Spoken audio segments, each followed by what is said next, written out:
glorificar a Deus por essa oportunidade, agradecer também ao nosso pastor Geni, pela confiança depositada e estar trazendo esse estudo bíblico, onde nós vamos hoje estudar um pouco sobre a carta à igreja de Filadélfia.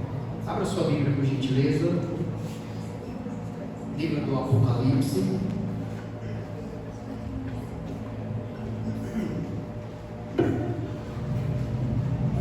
Apocalipse no capítulo 3, a partir do verso 7.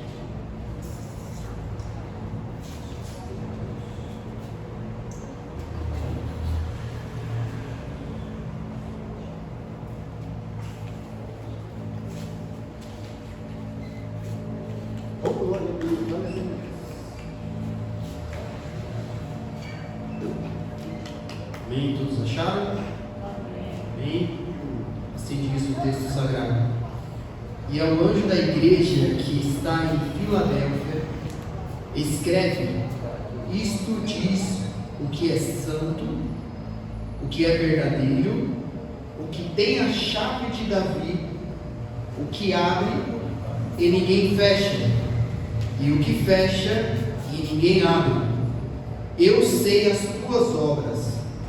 Eis que diante de ti pus uma porta aberta, e ninguém a pode fechar. Tendo pouca força, guardaste a minha palavra e não negaste o meu nome. Eis que eu farei aos da sinagoga de Satanás, aos que se dizem judeus e não são, mas mentem. Eis que eu farei que venham e adorem prostrados a teus pés, e saibam que eu te amo. Como guardaste a palavra da minha paciência, também eu te guardarei da hora da tentação, que há de vir sobre todo o mundo, para tentar os que habitam na terra. Eis que venho sem demora. Guarda o que tens, para que ninguém tome a tua coroa. Ao que vencer, eu farei coluna no templo de meu Deus, e dele nunca sairá. E escreverei sobre ele o nome do meu Deus, e o nome da cidade de meu Deus, a nova Jerusalém, que desce do céu, do meu Deus, e também o meu novo nome.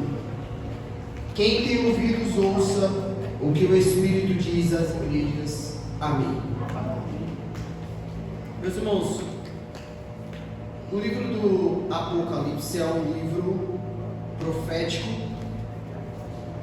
onde João, o apóstolo João, o apóstolo amado, ele está na ilha de Patmos, uma ilha deserta, uma ilha que dentro dessa ilha eram levados pelo Império Romano os criminosos, os presos mais perigosos do Império Romano.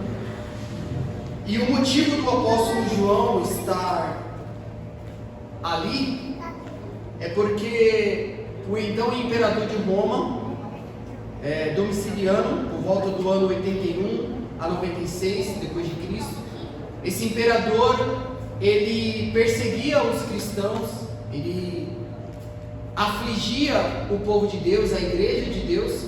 A igreja primitiva era perseguida pelos imperadores, por Roma, e esse era um dos imperadores que perseguia a igreja de Cristo.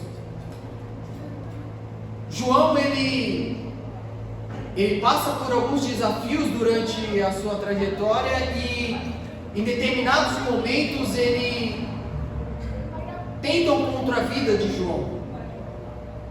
Esse João, a qual escreveu em um determinado momento o Império Romano, para tentar matá-lo, impedir de João falar de Jesus, o coloca dentro de uma panela com óleo fervendo. E a Bíblia vai nos dizer que no meio daquela grande multidão, eles lançam o apóstolo João naquele óleo fervendo, pensando que ceifariam a vida daquele homem, mas por bondade de Deus e pela misericórdia de Deus, o apóstolo João se ergue ali naquela panela como se estivesse apenas tomando um banho, o seu banho cotidiano. E isso atrai ainda mais um alvoroço naquele povo, e o nome de Jesus é glorificado através daquela ação, porque muitos que visualizam aquela cena, aquele milagre ocorrendo, percebem que o apóstolo João estava em uma direção sublime, divinal, que o livrou daquela morte ali. E já que Roma não consegue então tirar a vida do apóstolo João, eles decidem agora, já que não dá para matá-lo, vamos então isolá-lo em uma ilha. E vamos aqui criar fake news, talvez no momento. Onde está João? Não, João sumiu, João morreu, mas cadê o corpo? Não sabemos. Eu aqui conjecturo, dessa forma, porque a ilha é uma ilha deserta que ninguém acessava a não ser o Império de Roma. E o desejo ali do Império de Roma era justamente para que ceifasse o nome de João e o nome de Jesus, que crescia em toda a região ali daquele tempo. Mas, surpreendentemente, João agora naquela ilha, ele se depara, talvez ali no seu momento devocional, outra vez no seu sono, no meio daqueles homens perigosos, daqueles homens truculentos, ele agora tem uma visão, ele é arrebatado no espírito, e ele ouve uma voz, e o texto vai dizer que essa voz é uma voz forte, mas também é uma voz meiga. Essa voz é uma voz que te dá temor, mas também é uma voz que te dá paz e calmaria a sua alma. João, quando ele se vira para entender quem é que estava falando com ele, então ele percebe que ele estava agora diante de Jesus. Não o Jesus que ele viu primeiramente lá em Cafarnaum, mas ele agora estava vendo Cristo glorificado. Ele vai dizer que os seus olhos são como chamas de fogo. Na sua cintura tem um cinto reluzente. Ele vai dizer que os seus pés são tão luminosos como latão reluzente. João, diante daquela visão, como todos aqueles que um dia farão diante de Jesus, se prostra a Jesus e o adora. E Jesus vai dizer para João: João, eu sou o alfa, eu sou o ômega, eu sou o princípio e eu sou o fim. Aleluia. Glória a Deus. E João, eu tenho uma missão para te dar, porque se Roma tentou de alguma forma parar o Evangelho, parar a ministração do Evangelho pela sua vida, prepara papel e caneta, porque agora você vai escrever o seu livro mais poderoso. Eu vou te mostrar, eu vou ditar a você, e você vai escrever esse livro que ele vai seguir por todas as eras, por todo o tempo, até que eu volte para buscar a minha igreja, e a minha igreja vai entender o propósito que eu tenho para ela. Então João, ele vai escrever este livro, mas João, ele tem agora um papel não de escritor, mas não do autor do livro, melhor dizendo, mas de escritor, como se fosse um escriba, porque na verdade ele tem a revelação pela parte de Jesus para a igreja. Claro que não dá tempo, e também eu creio que os outros irmãos já trouxe aqui as exemplificações das outras igrejas, mas ele agora vai escrever para as 7 igrejas da Ásia. E é importante aqui entendermos, irmãos, é claro que nós estamos em um culto de ensino, então a gente tenta abaixar um pouco o tom, e segurar um pouco o lado pentecostal, que às vezes pega aqui o pregador, mas Vamos para a linha do estudo. João, ele vai escrever essas 7 igrejas da Ásia, e é importante o irmão compreender, a igreja compreender, que essas 7 igrejas, elas representam, elas tipificam a igreja de Cristo no decorrer dos tempos. As 7 igrejas da Ásia, elas vão trazer uma linha temporal da igreja de Cristo, desde a sua inauguração, lá em Atos 2 dos apóstolos, até o dia em que Jesus virá buscar a sua igreja. Não dá para listar todos os momentos, mas nós vamos enfatizar nas 2 últimas, que é Filadélfia e Laodiceia. Estas 2 igrejas, e aqui eu quero me ater a Filadélfia, essas 2 igrejas, elas representam o tempo da igreja de Jesus Cristo na pós-modernidade, que é o tempo ao qual nós estamos vivendo. Elas representam as características da igreja de Jesus neste tempo da globalização, nesse último tempo. Então, estas 2 cartas vão representar os últimos dias da igreja aqui na terra. Elas vão representar, e aqui já colocando as características dessa igreja de Filadélfia, que o nosso Senhor Jesus elogia a igreja de Filadélfia da seguinte forma: ela era uma igreja perseverante na fé e na palavra dele, na palavra de Cristo, e era uma igreja que não desonrava ao seu nome, e é uma igreja que Jesus não faz nenhum tipo de crítica a essa igreja.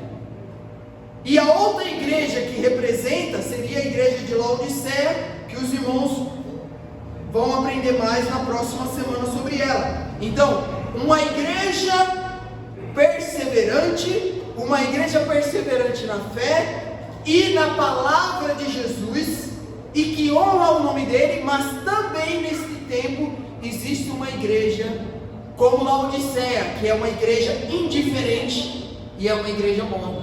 Talvez isso soa até mesmo semelhante a algumas igrejas que nós vamos, porque nós vamos em algumas igrejas, e até mesmo da Assembleia de Deus, Ministério do Belém, e você não parece que você está na igreja Assembleia de Deus, Ministério do Belém.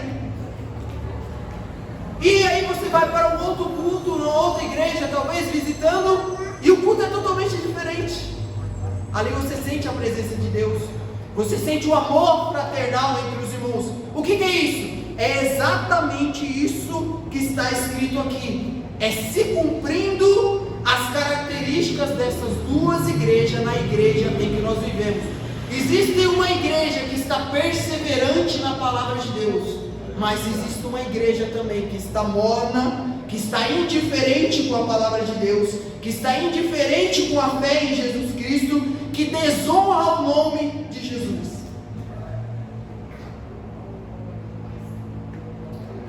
E Jesus vai trazer essas 2 características. Então grave isso: essas igrejas representam o tempo, uma linha temporal da igreja de Jesus Cristo durante o tempo.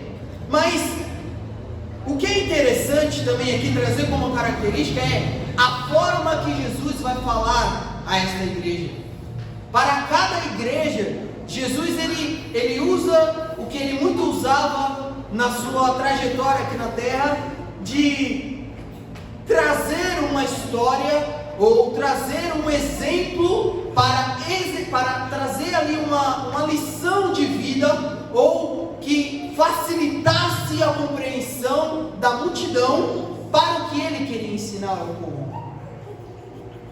Jesus, para exemplificar o termo da fé, para exemplificar, por exemplo, ter fé nele, ele usa, por exemplo, o grão da mostarda, que é o menor grão entre todos os grãos, e ele fala: olha, se você tiver fé em mim e em meu Pai, do tamanho de um grão de mostarda, já é o suficiente. E aí o povo conseguem entender por quê? Porque o grão de mostarda ele é o menor entre todos os grãos, entre todas as sementes. Mas quando ele nasce, ele cresce e se torna uma das maiores árvores que tem. Então é isso que Jesus estava querendo exemplificar. E ele usa isto dessa mesma forma em todas estas igrejas. E para Filadélfia não é diferente. Algumas características dessa igreja de Filadélfia. O nome Filadélfia é um nome que no grego significa amor fraternal. Significa amor entre os irmãos. Outras características de Filadélfia é que Filadélfia, essa região, e aqui a gente vai fazer um paralelo entre a igreja e a cidade, né? Filadélfia, aquela cidade, aquela região de Filadélfia, sofria com abalos sísmicos. Havia muitos terremotos contínuos que causavam uma destruição muito grande naquela região. Aquela cidade sofria muito com isso. Filadélfia também era conhecida, a sua economia era basicamente baseada no cultivo de vinho, de uvas, onde se produzia o vinho. Tanto que nesta cidade haviam muitos templos, e um desses templos que era o mais adorado entre esses outros deuses da mitologia grega era o deus Dionísio, que era considerado na mitologia grega romana o deus do vinho. Esta igreja também, ela era uma das menores igrejas, dentre as 7 igrejas que Jesus vai falar com elas. Esta igreja era a menor. Esta igreja, comparada a Éfeso, ela não havia comparação, ela era uma igreja minúscula comparada a Éfeso. Então perceba, irmão, que na leitura que nós fizemos, Jesus vai usar justamente características dessa igreja de Filadélfia para exemplificar aquilo que ele queria dizer a eles. Olha, vocês é uma igreja sofredora, vocês são uma igreja que sofre, vocês são uma igreja que são fracas, não tem muita força, mas apesar de toda essa limitação de o que vocês têm, tanto geográfica, física e até mesmo estrutural, vocês não negaram o meu nome. Vocês perseveraram na fé em mim. Isso nos traz, irmãos, algumas lições, e já fazendo algumas aplicações aqui, é que a igreja de Cristo, a igreja de Cristo no tempo em que nós vivemos, ela passa por ramificações. O que eu estou querendo dizer com isso? Ela passa por mudanças. Há um tempo que parece que nós estamos colhendo os frutos. Há um tempo em que parece que nós estamos apenas, debaixo da árvore, na sombra, entre o vento, e só dando glória a Deus. Mas há um tempo também que parece que a igreja está na luta, está na provação, está na dificuldade, está tentando lutar contra as artimanhas do diabo, contra o desânimo, contra o pecado dentro da igreja. A igreja está no combate espiritual, e isso mostra, a igreja de Filadélfia mostra exatamente isso, que apesar dos momentos bons, passaremos também por momentos difíceis, mas o importante é perseverarmos na fé em Jesus Cristo. Aleluia, glória a Deus. O importante é perseverar. E aqui, irmãos, talvez vocês estejam pensando, mas eu tenho uma dificuldade tão grande, eu sou fraco, talvez eu não consigo ter aquele meu devocional com Deus com tanta prática, eu não consigo talvez trazer um estudo, não consigo meditar na palavra de Deus numa profundidade como outros irmãos. mas eu quero dizer para você que Jesus conhece o coração dos seus filhos, e Ele conhece a limitação de cada um, e é mais importante, Ele conhece a sinceridade do coração da sua igreja. Quando você o adora com sinceridade, com todo o seu coração, pode ter certeza que Ele recebe lá no céu. Glória a Deus. Glória a Jesus.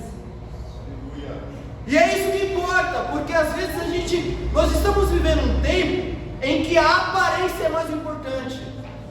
Cantar bem, cantar bonito, pregar bem, ser eloquente, trazer aqui uma exegese enorme. E Jesus, Ele não quer isso, Ele quer que apenas você persevere e seja fiel à sua palavra. Porque precisa ter equilíbrio. Há quem pensa que, não, eu estou louvando para Deus, então eu vou entregar qualquer louvor. E não é assim. Você precisa se aperfeiçoar diante das suas limitações, mas apresente para Ele o melhor que você pode. Se você pode estudar teologia, estude teologia para servir a igreja de Cristo melhor. Se você pode fazer um curso de canto, de música, ser um musicista, estude, porque você está fazendo isso para Deus, e Deus se alegra com isso. Glória a Deus. Mas vamos avançar. Outra característica dessa cidade é que o nome dessa cidade, por volta do ano 17 depois de Cristo, ela sofreu um terremoto tão grande, que ela foi reconstruída por um outro imperador, o imperador romano chamado Tibério, sendo aí adotado um novo nome, que seria o nome de Neo Cesareia, ou Nova Cesareia, que significava cidade do novo César. Agora vamos, se você estiver com sua Bíblia ainda aberta, nós vamos aqui discorrer pelos versículos para compreendermos. Veja que no versículo 7 ele vai dizer assim: ao anjo da igreja que está em Filadélfia. Então, assim como em todas as outras igrejas, a carta ela é direcionada ao anjo da igreja, que é o pastor da igreja, aquele que é o responsável pelo rebanho da igreja. A carta, a revelação de Jesus, ela é direcionada ao pastor da igreja.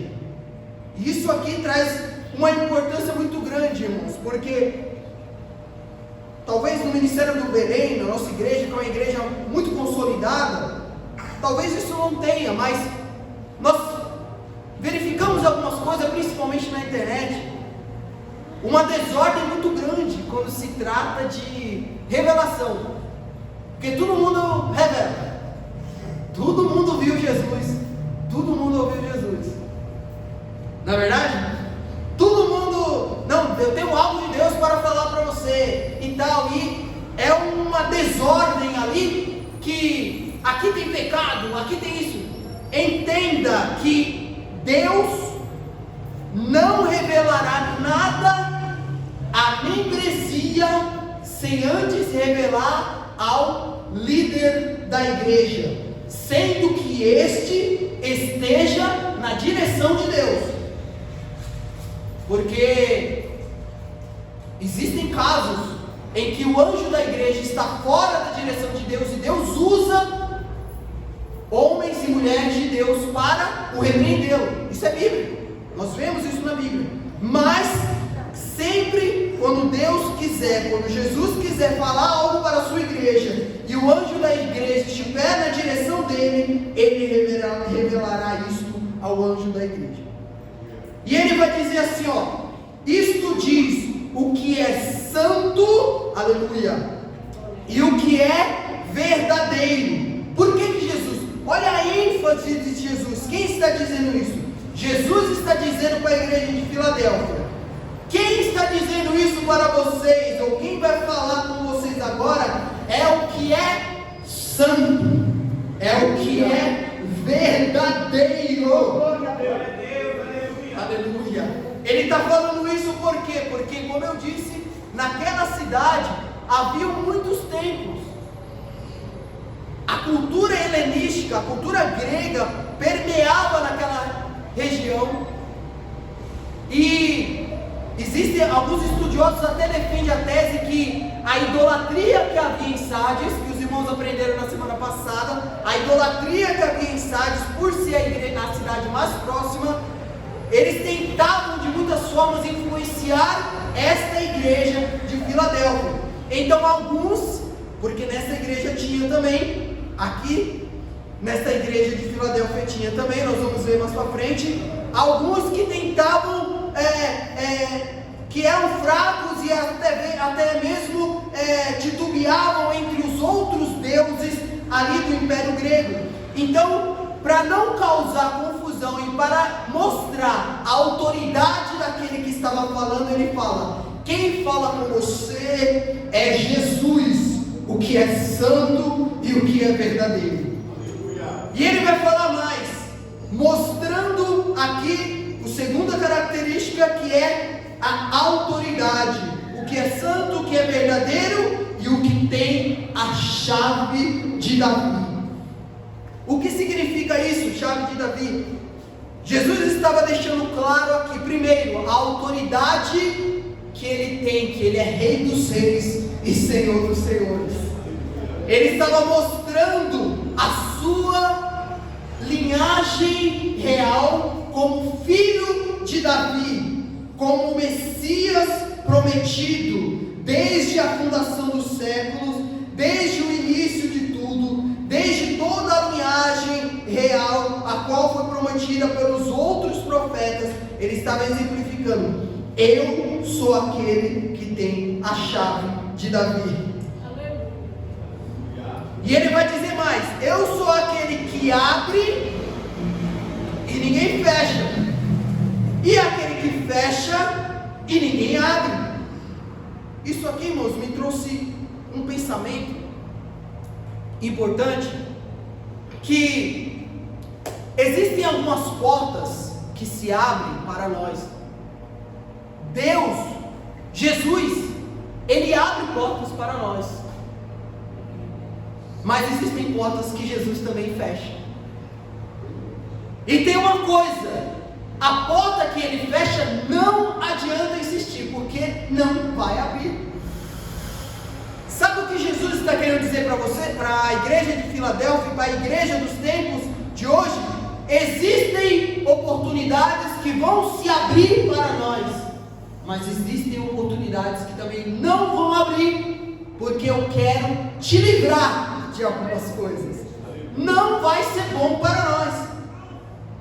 Semana passada eu fui para um enterro de um amigo, e o meu carro ele estava com muitos problemas. Eu fiz uma manutenção no meu carro, uma manutenção geral, e na volta ali do cemitério, aí o carro para de funcionar. O carro nunca me deixou na mão, só foi fazer a revisão, o carro me deixou na mão.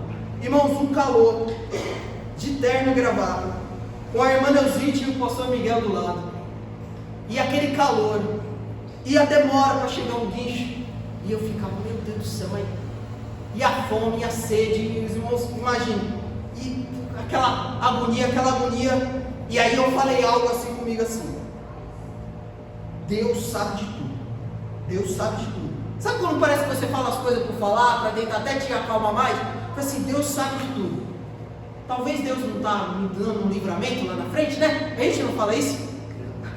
E aí, irmão, eu falei isso, sabe quando você fala da boca para fora? E aí estava um pastor que também estava no velório, ele estava de moto e viu meu carro parado, parou e começou. Eu falei: irmão, mas fique tranquilo, que às vezes é Deus te dando um livramento. Então eu falei assim: a porta fechou e foi por algum motivo, né? Não sei, talvez um dia eu saiba, né? Então entenda, às vezes a gente fica frustrado com algumas situações que acontecem, mas é porque Deus está falando: eu fechei essa porta, não vai ser bom para você, e é bom que você entenda isso. A porta que eu fecho, ninguém abre. E ele vai continuar dizendo isso. Veja o versículo 8. Ele vai dizer: eu sei as tuas obras, e eis que diante de ti eu pus uma porta aberta, e ninguém a pode fechar.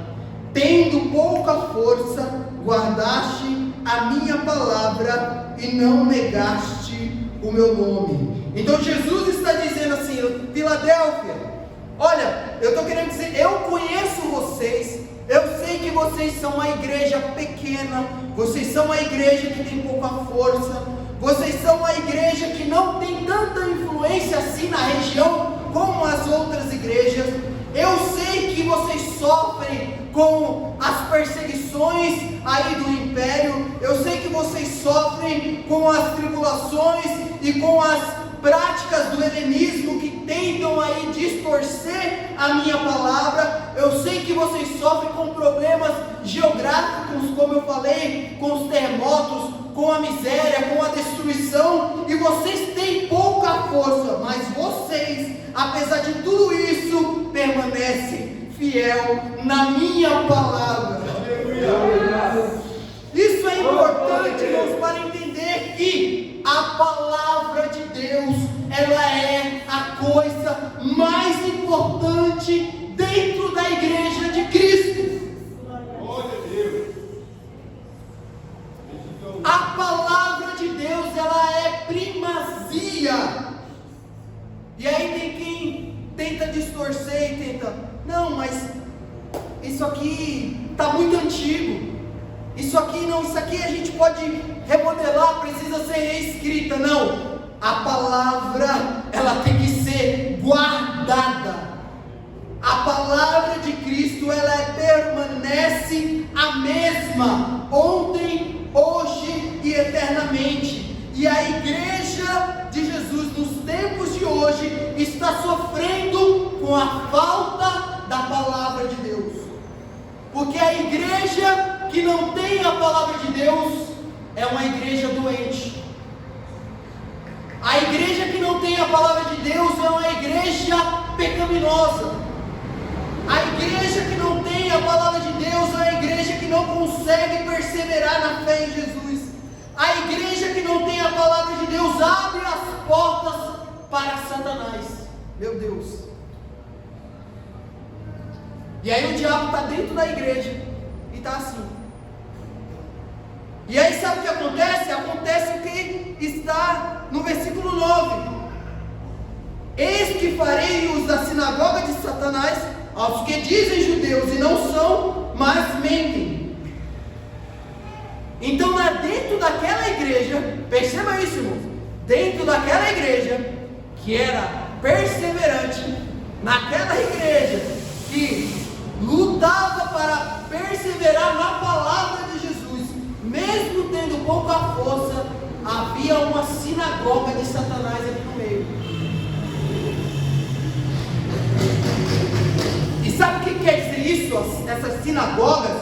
Essas sinagogas significam um grupo que tentava implantar dentro de Filadélfia as heresias judaicas ali dentro. Porque veja o que ele vai dizer: aos que dizem judeus, mas não são, mas mentem. Vamos ler rapidamente Mateus 16, versículo 5. Meu Deus, o tempo foi embora. Mateus 16, aleluia. Glória a Deus. Aleluia. É palavra, irmãos. Aleluia. Aleluia. 16:5. Passando seus discípulos para a outra banda, tinham-se esquecido de fornecer-se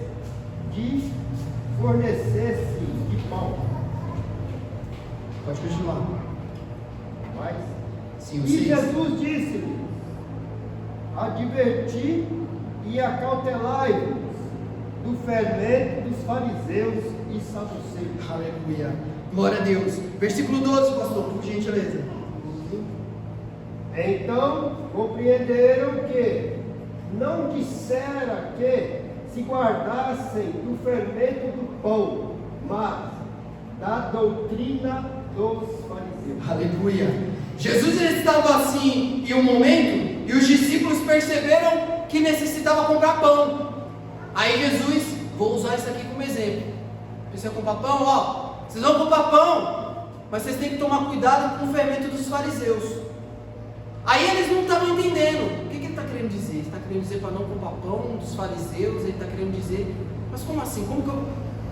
Eles não estavam entendendo. Jesus está falando, vocês estão preocupados em saciar a fome física de vocês, só que vocês não entenderam que os fariseus estão tentando implantar uma doutrina contra essa doutrina que eu estou tentando ensinar para vocês, e este é um fermento. Você já viu fermento no pão?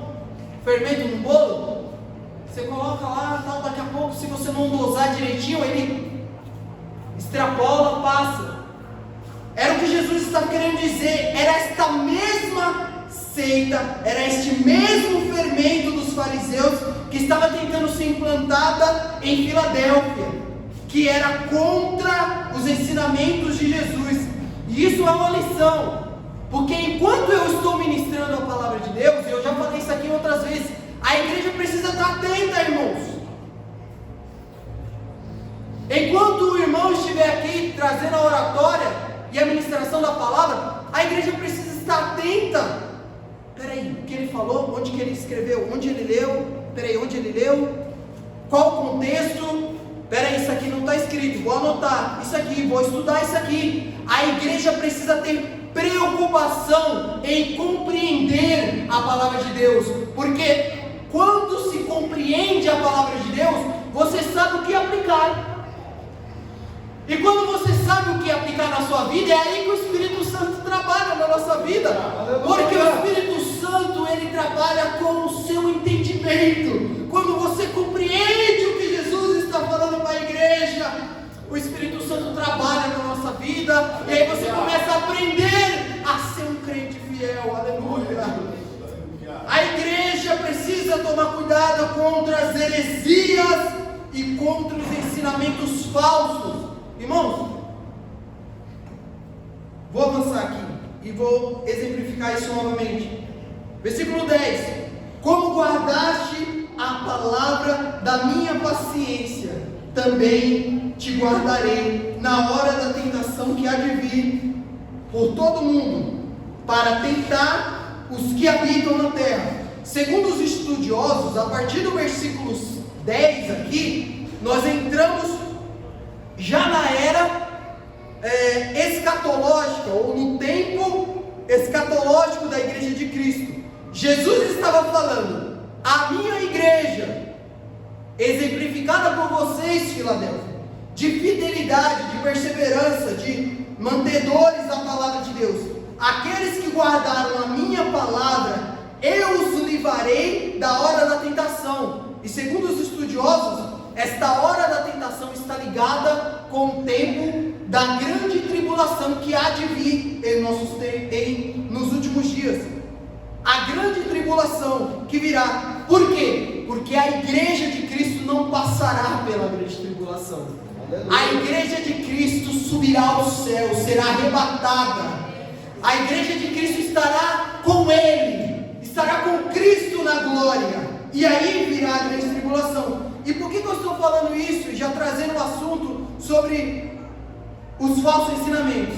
Porque a igreja, a Assembleia de Deus, Ministério do Belém, ela é pré-tribulacionista. Mesionias, que negócio é esse? Você vai falar difícil agora. A igreja não passará pela grande tribulação. E aí, irmãos, me perdoe, mas existem pessoas, obreiros, dentro da Assembleia de Deus, Ministério do Belém, que chega aqui para a igreja e fala, eu acredito que a igreja passará pela grande tribulação. Irmão, sua tese teológica fique com o irmão, respeite a doutrina da igreja onde você está, porque a palavra de Deus, ela deixa claro, a igreja será livrada desse mal. A igreja não vai passar por tribulação nenhuma. A igreja não vai... Irmãos, de que adianta ser fiel a Jesus? De que adianta passar por tanta luta? De que adianta passar por tanta provação aqui e ainda passar por uma grande tribulação? Não, a igreja estará com Cristo. Aleluia. Aqueles que guardaram a palavra, aqueles que permaneceram, aqueles que prevaleceram, aqueles que permaneceram como Filadélfia, estarão na glória com Cristo. Aleluia.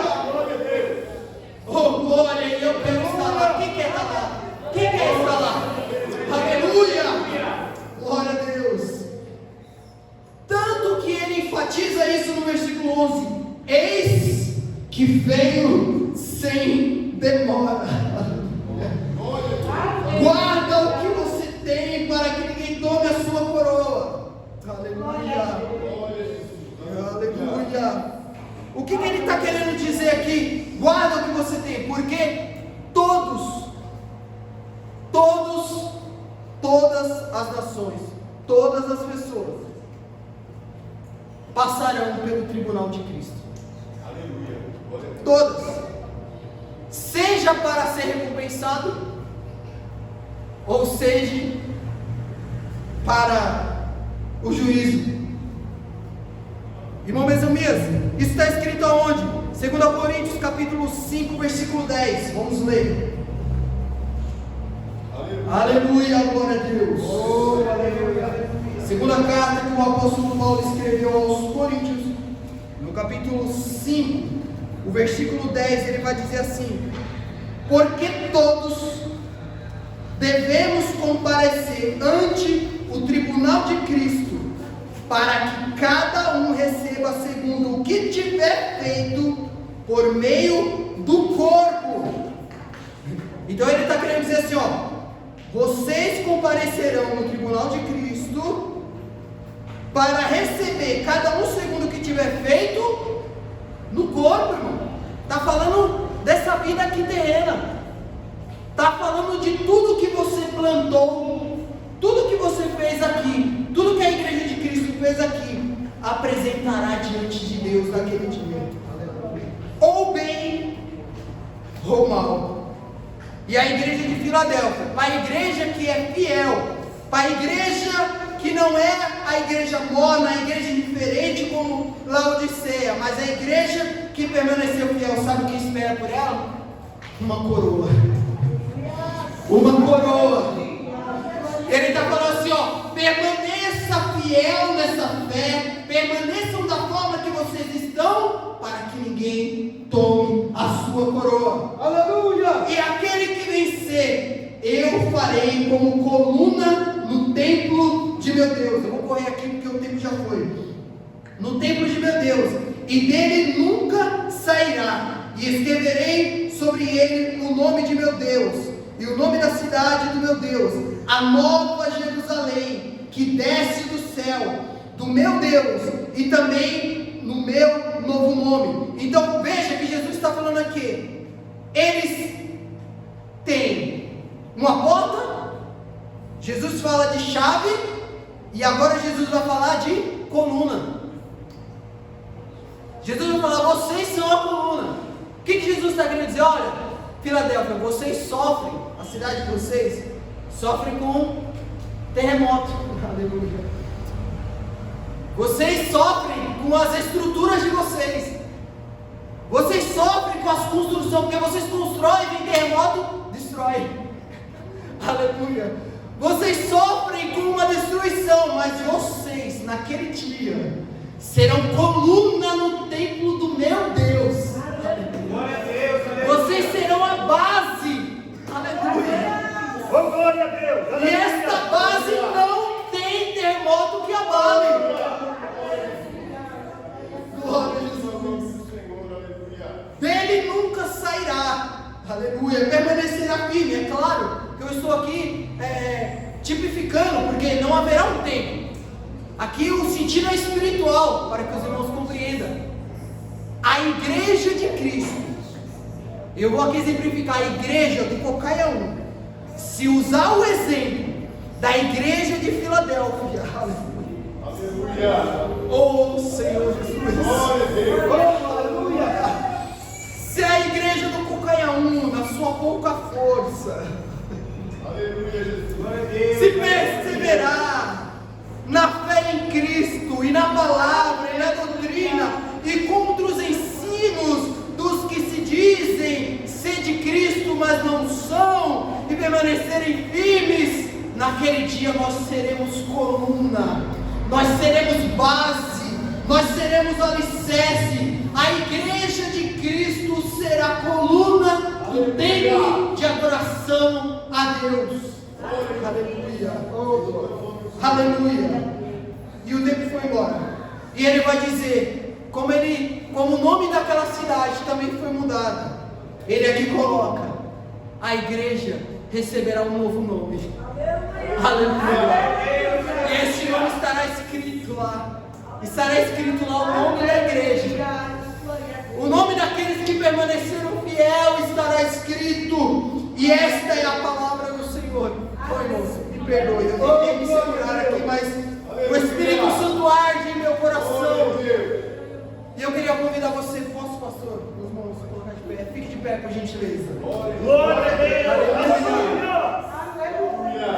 Se nós, na nossa pequena força, nas nossas limitações, permanecemos firmes, receberemos um galardão lá no céu. Glória a Deus. E o Senhor Jesus está olhando para cada um de nós.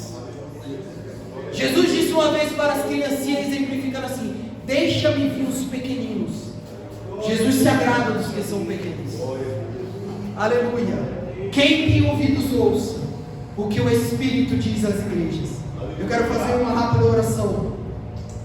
Senhor Deus Pai, eu te agradeço, Senhor Jesus, por essa oportunidade de ministrar a sua palavra, Senhor. Em nome de Jesus. Meu Pai, que não seja eu, mas eu creio que foi o teu Espírito Santo que falou com a sua igreja. Oh, Pai querido, continua falando no coração da sua igreja, Pai.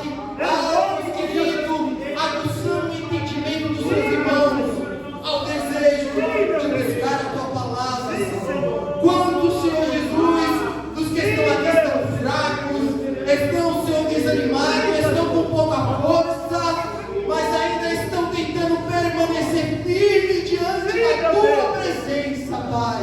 Ah, Senhor Jesus Cristo, remova nossas forças, remova, Senhor Jesus Cristo, a nossa saúde espiritual, remova o nosso desejo, Senhor, de buscar a tua face, a tua presença. É o que eu te peço e te agradeço em nome de Jesus. Amém, amém. Deus abençoe. Obrigado, pastor. Graças a Deus. Graças a Deus.